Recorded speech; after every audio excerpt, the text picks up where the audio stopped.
Do you support abortion up to the moment of birth? So I think that's a really hard question to answer because that just doesn't happen. You're asking me about something that simply doesn't happen. Well, it's legal. I will tell you it's legal in Vermont, New Jersey, Oregon, Colorado, New Mexico, Alaska, and the District of Columbia. And the Loon wing of the Democratic Party supports abortion up to the moment of birth. So do you support that or oppose it? I don't think, let me say, I'm here to talk about the economics of abortion. No, you're here as an expert. And I think you're asking me a question as a person, which I'll answer as a person. Okay, tell me as a person. I will tell you as a person that I have ambivalence about abortion. I will tell you as a person, I haven't personally had an abortion. And I will also tell you as a person looking at the evidence around me and understanding how complex the decisions are that people face. Okay. I'm just simply uncomfortable I got to move on, thinking that there's a Professor, simple I don't answer think that you're going to applies answer to my everyone. question. Today's Senate hearing took a sharp and emotional turn when Senator John Kennedy questioned Professor Caitlin Myers, an economist invited by Democratic senators to testify on the economic effects of abortion policy. Professor Myers, you are here at the invitation of my Democratic colleagues, is that right? That's correct. Okay. In his opening statement, my good friend Senator Whitehouse said, I want to quote, reproductive justice is economic justice, close quote. Do you agree with that? I might, as an economist, use the word rights, but yeah, I do agree with that. Okay. That's not true for the baby, is it? Well, first of all, I would refer to a fetus, not Yeah, a baby. but that's, well, a fetus. I refer to it as a baby. That's not true for the baby, is it? The evidence that I presented to you, Senator Kennedy, was evidence about measurable effects on the lives of women, families, Right, I and got children that who were part, but that's born. not true for the baby, is it? I'm sorry, I don't really understand Well, it's the not question. true. Let me be clear. Let me I'm back sorry. up. As an economist, I measure effects using data. I'm not here to talk about ethics, assignment of personhood. That's not my Well, but you role. said you agreed with the chairman's statement that reproductive justice is economic justice. There is no economic justice for the baby because the baby's dead, right? I wouldn't refer. I don't really know how to answer your question. I would refer to was a the baby fetus. dead or alive? We're referring to a fetus. Okay, is the fetus dead or alive after an abortion? The fetus would be dead after an Okay, abortion. all right. If the mother is healthy and the baby is healthy, do you support abortion up to the moment of birth? So I think that's a really hard question to answer because that just doesn't happen. You're asking me about something that simply doesn't happen. Well, it's legal. I will tell you It's legal in Vermont, New Jersey, Oregon, Colorado, New Mexico, Alaska, and the District of Columbia. And the Loon wing of the Democratic Party supports abortion up to the moment of birth. So do you support that or oppose it? I don't think, let me say, I'm here to talk about the economics of abortion. No, you're here as an expert. And I think you're asking me a question as a person, which I'll answer as a person. Okay, tell me as a person. I will tell you as a person that I have ambivalence about abortion. I will tell you as a person, I haven't personally had an abortion.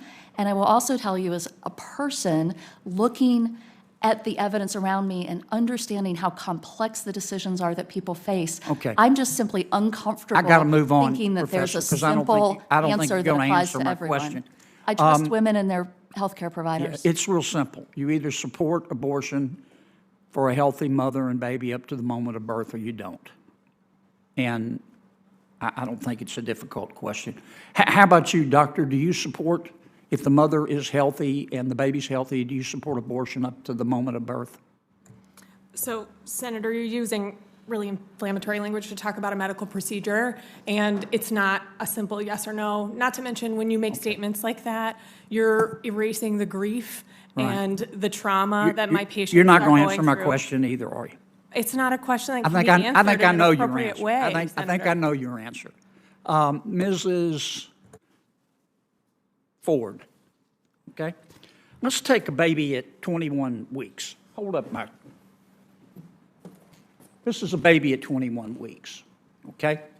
The baby can feel pain, right? Yes.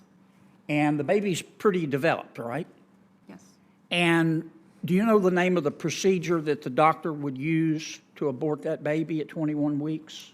I'm not a doctor, but I believe it's a DNR, It's called dilation and evacuation. Is that right? as far as I understand. Yeah. And first, the doctor would dilate the cervix, and then the doctor would take what's called the doctor would call it a Sofer clamp. It's really a pair of pliers with sharp teeth on the end. And without giving the baby any pain medication, the doctor would go through the vagina, through the uterus, and start tearing the baby apart. Is that right? As far as I understand the procedure. Yeah, and she might start with the legs and pull them out, and the arms and pull them out, right?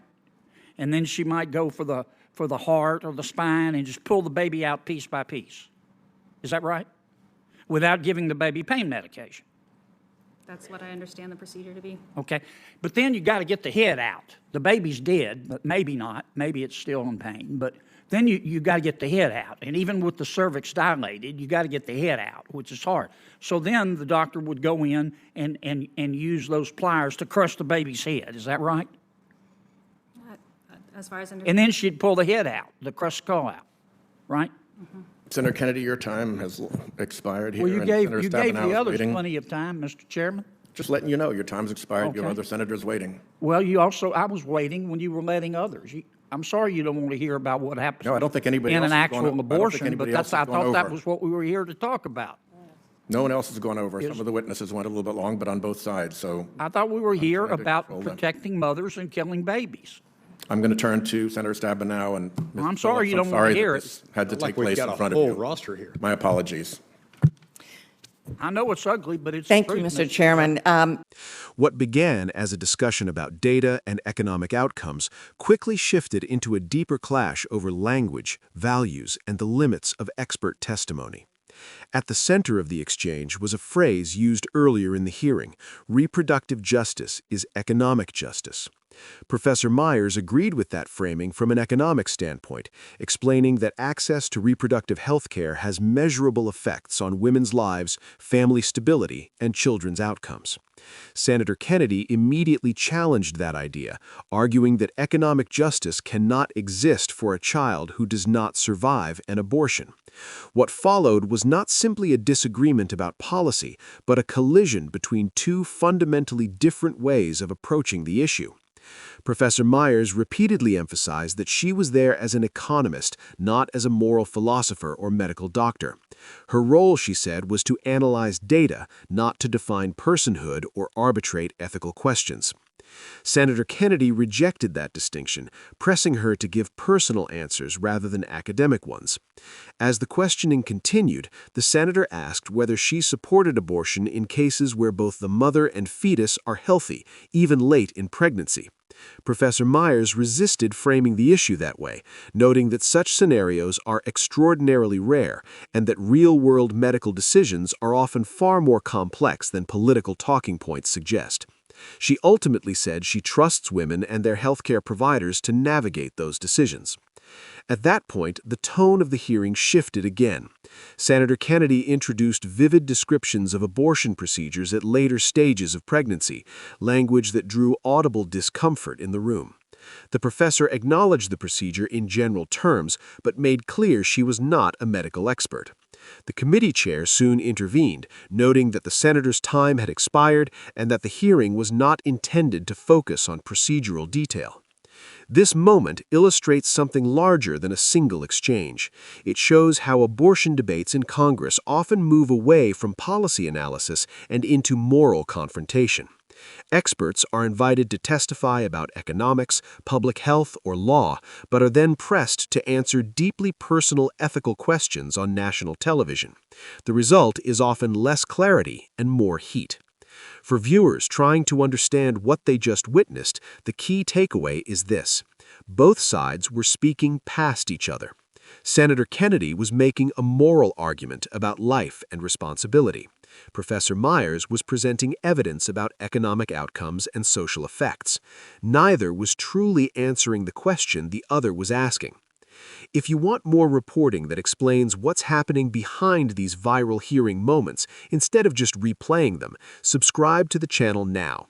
We break down the context, the stakes, and what it means for policy going forward.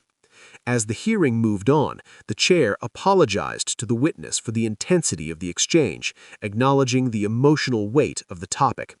And that may be the most telling part of the entire moment. Abortion remains one of the most polarizing issues in American politics because it sits at the intersection of data, medicine, morality, and personal experience. When those collide, even expert testimony can become a battleground. Stay with us, subscribe for more in-depth coverage, and we'll continue to help you understand not just what lawmakers are saying, but why it matters.